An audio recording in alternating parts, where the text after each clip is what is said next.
I'm Ariana Grande. Hi, I'm Cynthia Erivo. And you're listening to the Broadway Podcast Network. Visit bpn.fm to discover more.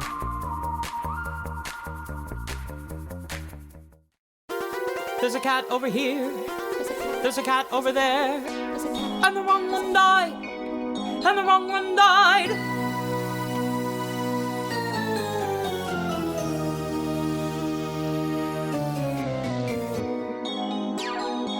Welcome to The Wrong Cat Died, the podcast breakdown of the catastrophe. I'm your host, Mike Abrams, and today we have another amazing guest.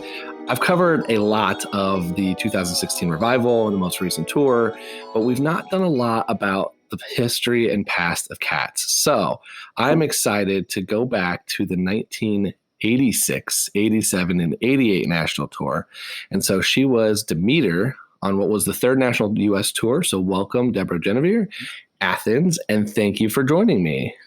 Thank you so much for having me, Mike. This is going to be fun. I am really excited because my whole history started with seeing 2016, seeing it a second time, and then seeing the 1998 movie.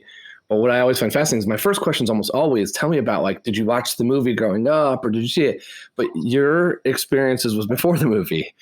Yes. So take me back to the 80s. It's only been on Broadway for a little bit. Like, what was known about Cats when your tour was brought up? Like, this is the first time it went to major cities outside of New York, right? Yes, it was. So at the time, I think Cats opened on Broadway in 82. So I arrived in New York a few years after Cats just opened on Broadway. It was still the biggest hit in New York, and you couldn't get a ticket to it. So coming to New York as a young dancer, that was the holy grail of Broadway shows. Everybody wanted to be in Cats. And so I went to numerous replacement calls, cattle calls. I went to auditions for the national tours as they were mounting it. So back in the 80s, there were actually 4 top-rated companies of Cats in the U.S. There was a Broadway company, there was a sit-down LA company, then they mounted another national tour that started in Boston, and ours was the 3rd national tour. And we were the very first tour that traveled to cities across America. So we did 1-week stints, 2-week stints, a month. So we were constantly traveling. It was the first time that audiences actually had the privilege and opportunity of seeing Cats. So it was a tremendous experience. You know, think about it like we were the Hamilton of its time. It was a big, big deal. And you know, it's funny, my niece now tells me, oh, Aunt Deb, you were in Cats back when it was cool, right? So, you know, even now I'm no longer in the business. And when people find out I was in Cats, they ask me if I was in the revival. And I'm like, no, I was in the Cats back in the 1900s, kids. So it was still brand new and fresh. Yeah. So I want you to tell me more about, like, when you got to New York, it was the show. Like, it was, because that's what's kind of fascinating to me is there was, now it's 40 years worth of running. Like, people have an opinion, but back then it was still new and fresh and, like you said, kind of the Hamilton of its time. Yes. So you wanted to be like, it was the best role you could get for a dancer. It was the show to be in. I mean, if you had Cats on your resume, it just brought you such a level of credibility. It spoke so much about your technique and talent. And, you know, everybody wanted to be in that show. And I would go to these huge cattle calls in New York. There were like 1,000 girls going to a theater to audition. And it was a daunting experience, but it was also very, very exhilarating. And I remember I had gone to dozens and dozens of auditions, but in the early days, I remember Gillian Lynn was actually at the table. She wasn't teaching the choreography, but she was at the table as part of the audition process. And, you know, when you go to an audition, they constantly cut you and they cut you down. I mean, not in terms of they cut you out of the process and you leave. And it was like, you know, an all-day event. And I remember being one of the last groups of girls doing the combination. And Gillian Lynn said to us that she was looking for dancers who were androgynous. She wanted people that could look like animals. And she was specifically looking for boys that could dance like girls and girls that could dance like boys. And I thought, I got this because my body is quite androgynous, and I was a very athletic dancer. So I think I knew in my gut that I was going to be in Cats. I didn't get the show that time, but fast forward to I think 1986, when I got the call from Andy Zerman, God rest his soul, that they wanted to cast me as Demeter, and they were launching a brand new company. And at the time, I was actually on tour with another Andrew Lloyd Webber musical. I was doing Evita, and I was in the bus and truck tour. We were traveling around Canada. And that's the first time I actually got to see Cats. We were in Toronto. They had a cast there, and our day off, we went to go see the show, and it blew my mind. I had never seen anything like this, seeing the choreography that was just so fluid and interwoven throughout the entire show, because most musical comedies, you see a show, there's a scene, and then they dance, and then they sing, and then there's speaking. This was just part of the entire experience. And I thought, my God, look at these people. And I just knew I had to get in that show somehow. And luckily, I got a call, and I was up in Canada, and they said, we want to cast you as Demeter. And I was shocked, and I was confused because I hadn't auditioned for that company, but I think they had me on file, luckily, and they gave me a call. And, I left Evita to go and rehearse for Cats in New York a few weeks later. So I find that super interesting that you say that when you went to see the show, you like were mesmerized by the dancing and everything else, because that is it's being a dancer. That's like, you kind of notice the craft, and versus for me is not a dancer, not a singer, notice the story. And so when you watched it, I mean, how much did you know about the story? Because now, like, again, people kind of have that opinion when they go see it, but there wasn't that much reference point, and there's not the internet. There's not all the stuff that you can kind of go back to. There's no social media to have all these hot takes on it. There's no podcast. Like, when you saw it that first time, did you really know a lot about what the show was about, besides that it was this kind of masterpiece of dancing? I had no idea. Right. Like you said, there was no internet. We didn't have cell phones. I did not even read T.S. Eliot's book of Practical Cats. Right. That's what the show was based on. I didn't read the poem. So I went there with a blank slate. All I knew was that it was a big, hot show, and I had to be in it. I just remember seeing posters in the subways in New York City of the cast. And I thought, that's going to be me someday. So when I saw, like most audience members, we went because it was the hot ticket. And I think from the beginning, just hearing the jellicle, the orchestra, it just kind of mesmerized you, and it brought you into this other world. And then you start seeing these actors dressed as cats, and you're like, what is going on here, right? A lot of the lyrics are very, almost nonsensical, and lots of words. Honestly, I couldn't follow the storyline. I got a sense that something was happening, and all these cats were nominating each other to go to something called the Heaviside Lair, right? And then you see these different scenes, and you know what? It's just so masterfully done. You just went with it, right? It was just take me away to another world, the world of cats. This is what cats do in a junkyard. And it was pure fantasy. I was just hypnotized by it. Yeah, you do have to kind of almost suspend your belief in realism for a little while you see it. But so now take me to New York, and you now have to kind of make sense of a character that actually, I mean, to me has a ton of depth if you really kind of bring into the backstory, or at least my interpretation of the backstory of Demeter. Yes. What were you told about Demeter, about how to play that character? Were you given a storyline per se, or were you just kind of told about certain emotions or certain things to kind of play? No, we were. Each of us were told our cat backstory, and our relationships to each other. So you're right. Demeter has a lot of depth to her. She's a cat that had been tormented, and she had this dysfunctional relationship with Macavity. As you know, she's been abducted by him. She was taken away from the tribe. She somehow escaped. She's back now, and she's under the protective wing of Bob Ballerina. She still feels like an outsider in this tribe. So that's why when you see the movements of this character, she's very jittery. She's very anxious. She's still not, confident. She's very scared. And so that's why in the second act, when Macavity comes back, that's the big dance number where again, she's being abducted, right? And And then she still, even though she's frightened of him, she still can't get over him. There's something very alluring about this bad boy, right? And hence the song McCavity, but she's still scared of him. But there's a lot of emotion with Demeter. I also think in the first act, she sings Grisabella the Glamour Cat. It's the first time you see Grisabella coming on stage. And Demeter's the first one that reflects upon this character. And it's because I always felt that Demeter saw a lot of herself in the potential of becoming like Grisabella. That as she's kept on this path of being frightened and having that horrible dysfunctional experience with McCavity, she could end up like a Grisabella. So that's why she's, she takes notice of her. She reflects on her life. And thankfully Baum comes and tries to snap her out of this like mode of just, listen, it's Grisabella the Glamour Cat, and just focus on yourself, Demeter. You don't have to get so emotional. I think Demeter is the most emotional character besides Grisabella in the show. Wow. That's probably why I was cast. I'm a very highly emotional woman, right? And what else were you talking? I've been fascinated by the storylines because I feel like I get a slightly different answer every person I talk to about like what the backstory was for their character. Mm-hmm. So I know it's been a few years.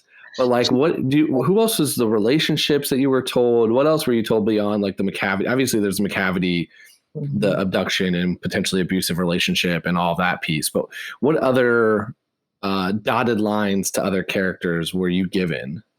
Yes. So obviously Bomb Ballerina, her sister cat, she's her protector. I also see her as kind of a frenemy in a way. Even though Bomb is there for her, Bomb is still taunting her in a way. So that in itself is also a kind of a dysfunctional girlfriend relationship. But the other character she has a connection with is Alonzo. That is her protector. This is the male cat. And I think this is the character I could see her having a relationship with. And if she continues in the path, she can get her life back on track. But Alonzo was another close character. He's the one that actually saves her in that McCavity abduction. Mm-hmm. Yeah. Do you think Grisabella is Demeter's mom? Oh my goodness. No. I see. I could see how people could envision that, but I see that Demeter sees herself, a lot of herself, in Grisabella, in the fact that Grisabella talks about how she was beautiful once, right? Demeter, I think, is the most beautiful cat, and she's the most empathetic cat, and she's had these horrible experiences in her life. So I see that she relates a lot to Grisabella, but I don't think that's her mom. Okay. There's a little bit of there's a rumor mill for almost every cat being related to every cat at this point. Oh, yeah, wow. And that's one that because of the song, singing it, because McCavity, potentially being, in the relationship, and there's just a lot that you could kind of connect there. But I don't know. There's a pretty much every older cat and every kitten and everyone in between. There's somebody thinks that they're related in some capacity. Yeah, well, cats are out there breeding a lot in the junkyard. So right? Exactly.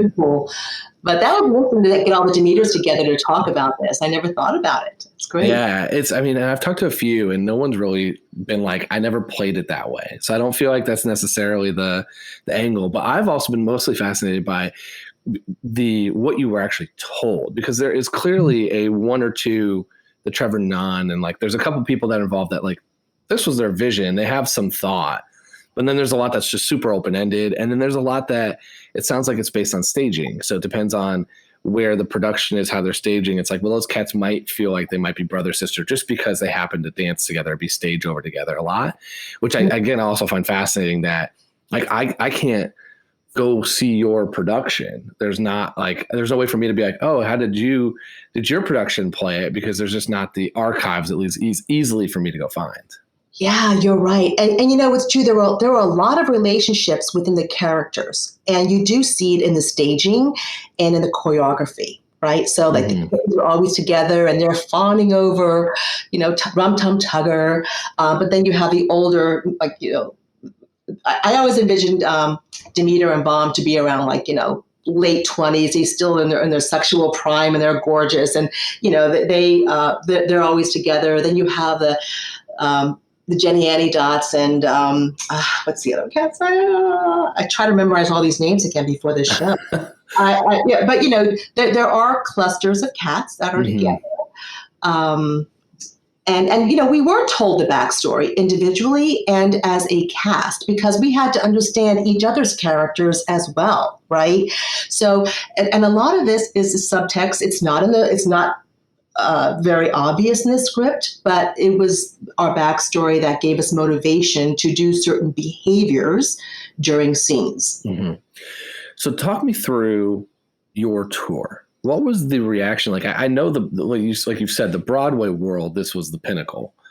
What was the reaction when you went into different states and different cities that, again, has no idea what they're seeing? Maybe they've gotten been fortunate enough to go to New York and see it. But I can imagine where I'm from in Indiana, where there's going to be like 90% of that theater, if not 99% of that theater is probably never going to have seen it in the 80s. What was the reaction like from the crowd? Like, what did people think?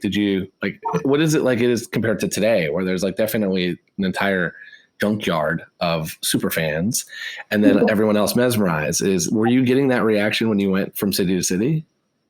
Absolutely. I mean, I think people, like you said, back then they didn't have, iTunes. They couldn't download the score, right? It was the first time for everyone seeing this, but they knew it was a happening and they had to be there.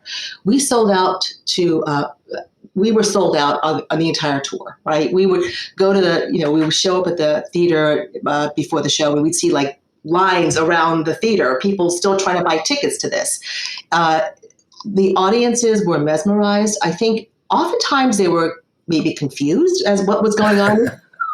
But what was fun about the show was that, as a cat, there are scenes where you crawl to the lip of the stage and you're staring out in the audience and you would fixate on somebody.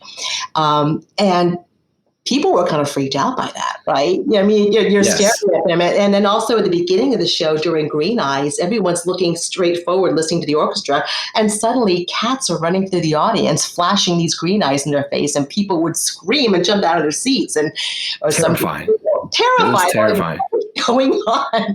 And so I think that set up the entire evening. Is like, there was going to be something new, something innovative they were going to be exposed to.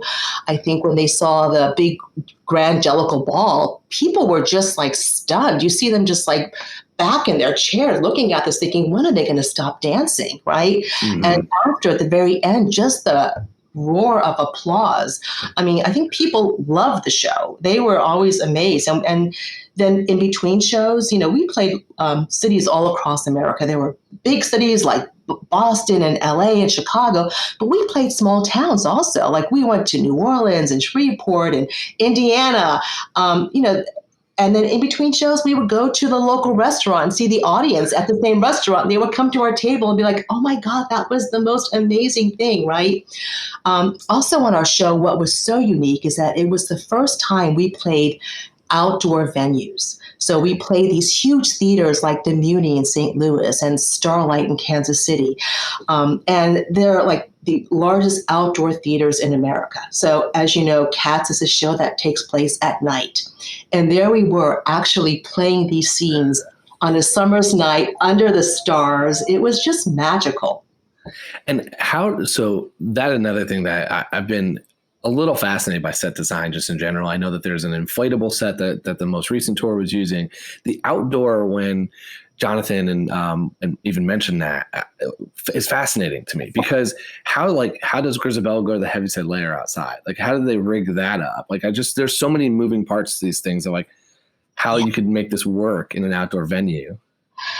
And what's amazing is how they set up these shows. When we traveled on a weekly schedule, they had, as soon as the curtain came down, these guys disassembled the show, put it in the truck, and then shipped it out to the next city. And it was a massive set, as you know, right? But when we did these huge venues like the Muni and Kansas City, the stage was like the size of two football fields. We had to even also restage our dance numbers to make sure we filled the stage. But I think when we did those shows, they actually had two sets to kind of fill up the space. And as far as a heaviside layer, we still had the huge tire that was built on hydraulics that still lifted up. So that was still there. And I can't remember if they had they must have. They still must have had like rigs above where Grisabella walked up to the heavy side. Honestly, it's almost 40 years ago. I can't remember that detail, but I do remember having to do a lot of running around the stage to fill the space. It was exhausting. Yeah. Again, just the level of, with it being 40 years and the level of how many different variations of this and what you see and the nuances and does give the show a lot of kind of craziness.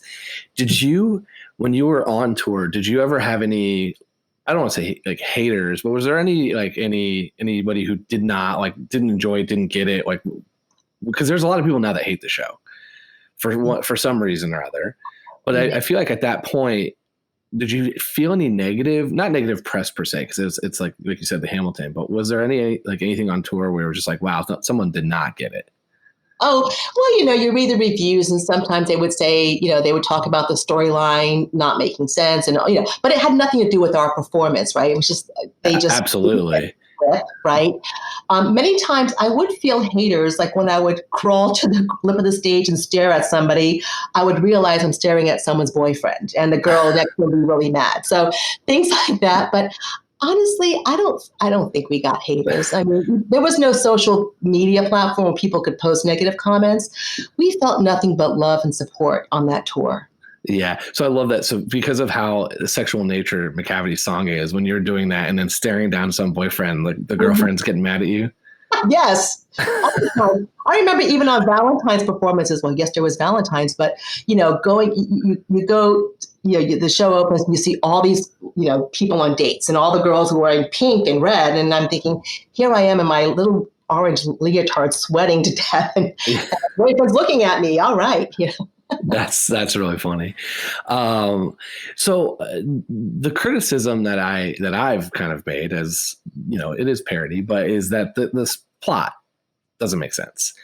So how would you, if you were today, having been in the show, and let's pretend, hopefully, let's pretend it's back on tour or it's back on Broadway once everything kind of gets back to normal. How would you tell someone who's never seen it, here's what to go expect? And I want to say more of the plot line, because the singing, the dancing, the set, everything is at that point, I think everyone knows how amazing that is and how incredibly athletic of a feat it is and how clever and creative it is. But what would you tell somebody of the story? How would you explain it to them? Well, I will first say, how cats have 9 lives? This explains it.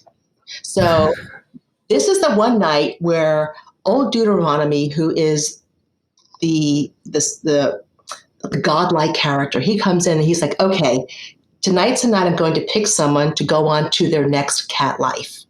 And you all have to convince me who is most deserving of this. So now you're going to see these cats speaking on their own behalf as to why they should become, have the chance to start a new life, or someone may be speaking, on someone else's behalf, like Jelly Lorem will talk about us.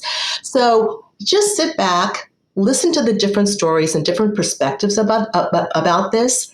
And you'll also see different characteristics of cats and why they do certain things. And, just enjoy it and see how cats live their different lives, just like people, right? Yeah. Some people have great rock and roll lives. Some people just have a bad string of bad luck and they just need to have another shot at life. And this is what the show's about, getting another shot at life. So I think I like that interpretation, because that's kind of the core of what I think most people have said. There's a lot of very clever and creative versions of the plot as well. But at that sense, that's where I also saw it. And I thought, how do you defend Grisabella being picked if that's the case?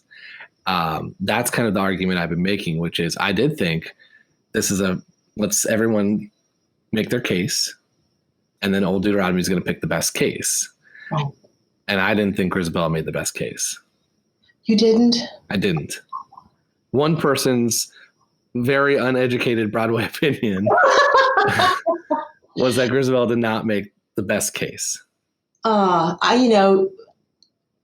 can't say I agree with you, Mike. I mean, when I see this show, there are some cats that, sure, they're deserving of going to the Heaviside Layer. Like, I think Gus had the most charming story. And I think Obviously he's a thespian, so we all loved him. I think Demeter, probably next round, she's probably up for the Heaviside layer. But, you look at Grisabella and her backstory and what she's gone through, and she's just trying so hard. And the fact that these cats have just ostracized her, I mean, what else she got? She's got to start all over again. She needs a clean slate, right? So thank God Victoria was, she's the young kitten. She still is, she's not she's not all tainted by life and doesn't have, the attitudes that maybe some of the older cats have that just shunned her. Victoria was innocent enough to also see that this is a cat that deserves it, right? She is at the core. Grisabella still has a heart of gold. She's had a rough patch in life and she needs to just have another shot. Yeah, I can, at this point, I can make an argument for almost anybody. And I get Grisabella's argument, but I still struggle with it. I definitely do. Obviously, I'm not an attorney. I couldn't convince you with my argument. Well, so I do think like the at its core, I always made, my parody and my joke has always been that it's based on the best performance. And Memory is very compelling and incredible.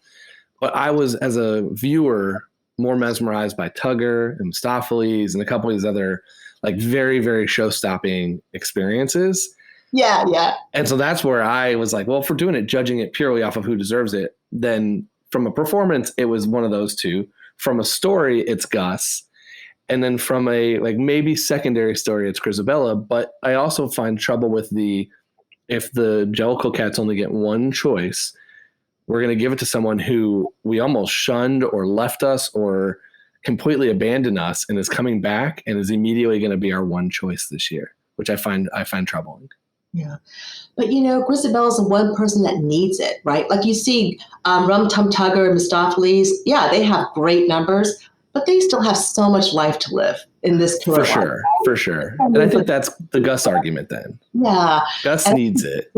She needs it the most. Gus, he is the most charming character, but I feel like if he stays on this earth another round, everyone's going to still rally to his side, take care of him. He's going to be the sweet old grandpa we all love. But poor Grisabella, she's not deserving of what's happened to her. And so I was just always happy to see her go. Plus, I feel like that was the best member of the show. We had the most wonderful Grisabella, Leslie Ellis, and I think you spoke to her. Yeah, yep.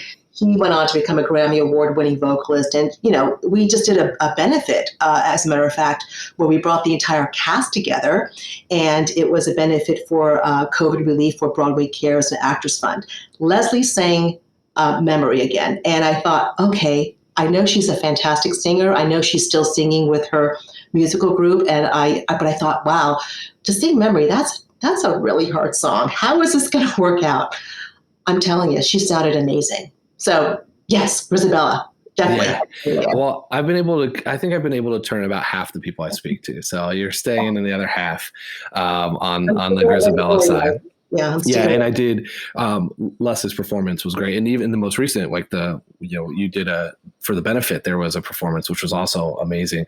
We'll include the link for anybody that does want to donate because they're still fundraising for Broadway Cares, so we'll include that in the description for anybody that's listening to this. Please go and support the cause because that benefit was really, really fun to watch back in, I think it was the end of last year when they had it, October.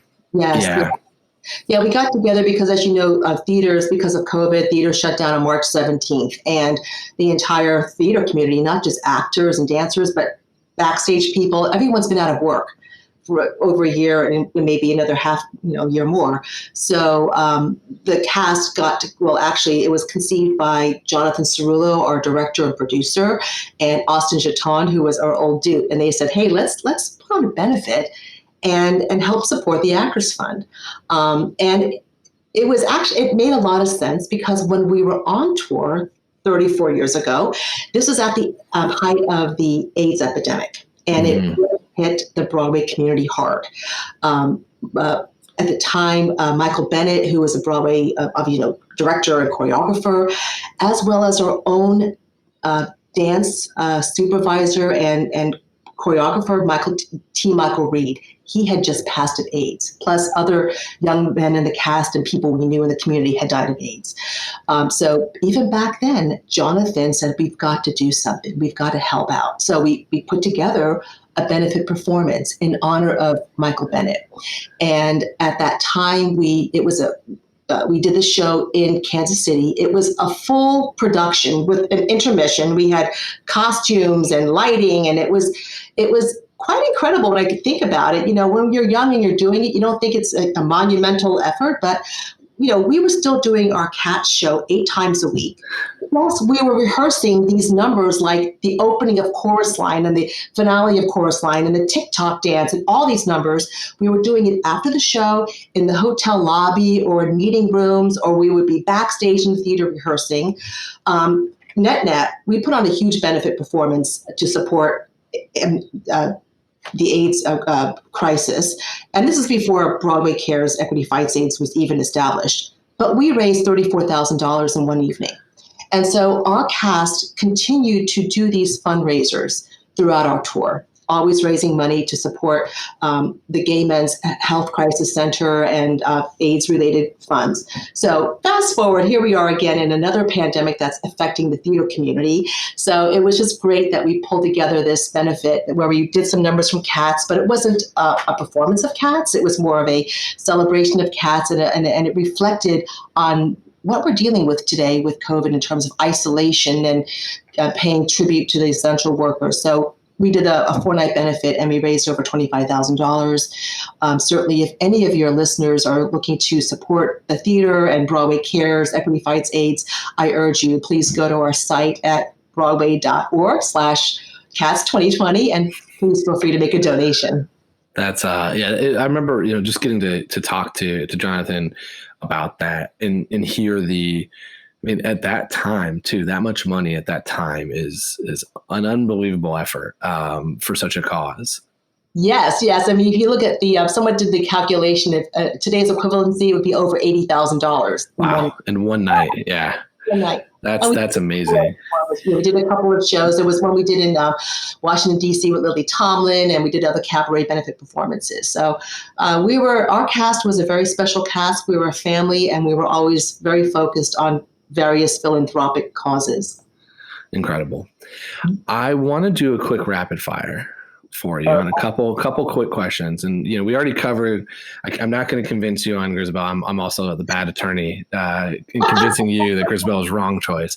But I do want to ask a couple questions about the show. So number one would be, if you were not Demeter, suspend your vocal range, dance ability. Just if you could play anybody, you're capable of doing anything, which character would you really want to play? Which track? Rum Tum Tugger. Tugger. So you want to go out there and just have a blast. Yeah, I want to have a blast. I love big movement, big comedy. I love it. That's awesome. I think that's one of the most fun parts of the show, that you just a kind of a free for all in a sense. What's your favorite song in the show? McCavity. Of course. Of course. It's bluesy, it's jazzy, it's sexy. Yeah. All the things I used to be when I was younger. What about favorite character and least favorite character? Oh, I can't say least favorite character. You have to have one cat you didn't like. Not person, not actor, actress. The cat. No, because I don't want to hurt anybody's feelings. But what was the other one besides favorite?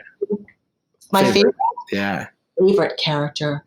I always loved Demeter, but I loved Bomb too. I thought she was hot. So it was great to play with her every night. Yeah.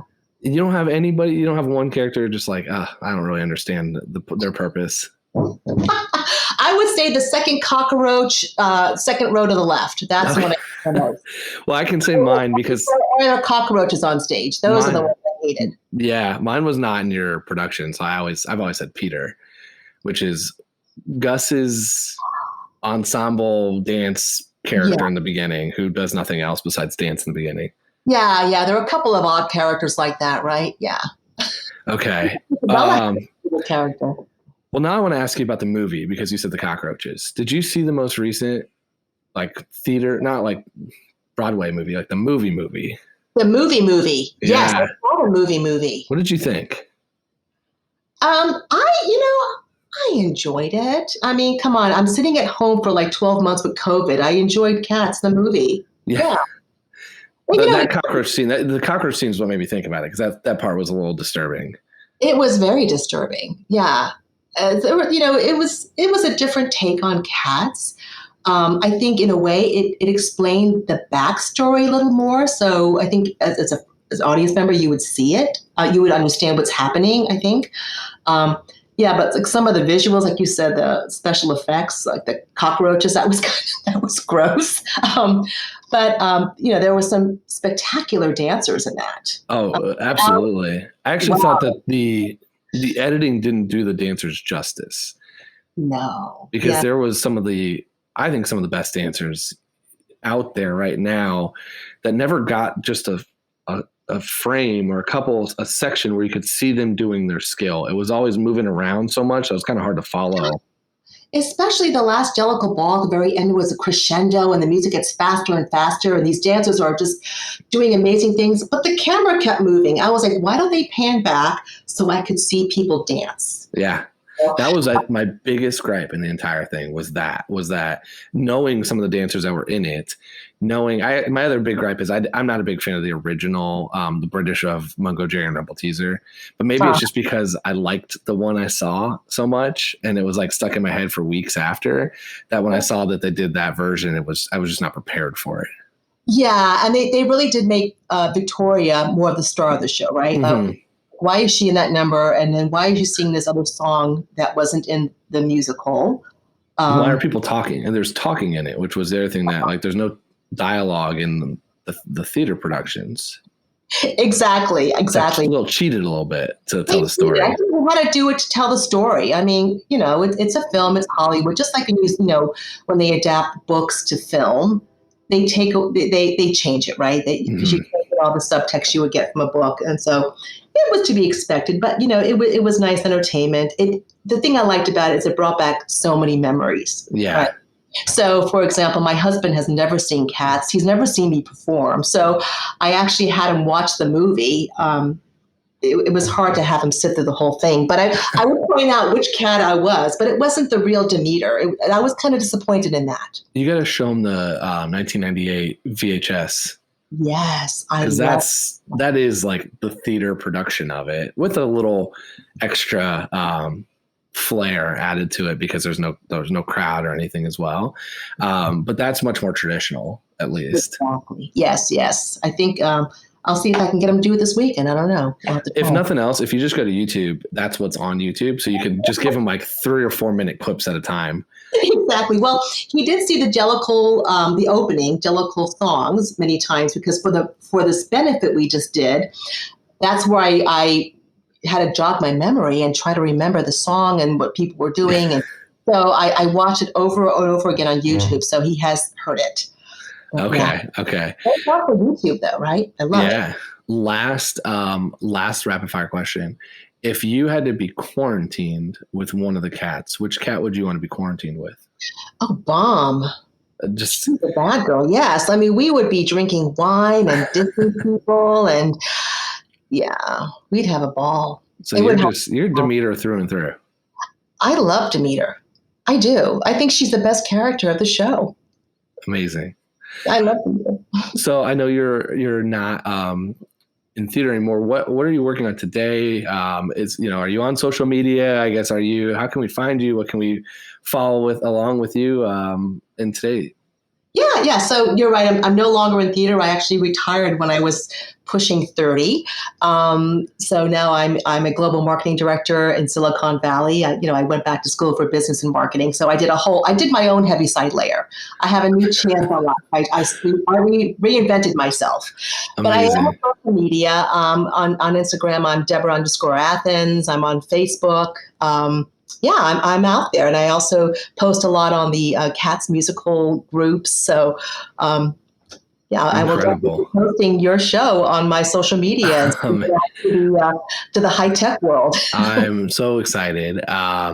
Is there anything else that we didn't cover today? What else did I miss? Is there anything else that I know we covered the benefit, which I wanted to make sure we did, but and I feel like we answered everything I wanted to talk about, but I'm also now curious because I know you've got more years of experience on cats than me. Yeah, I think maybe the rehearsal process. I think that was the most unique thing, right?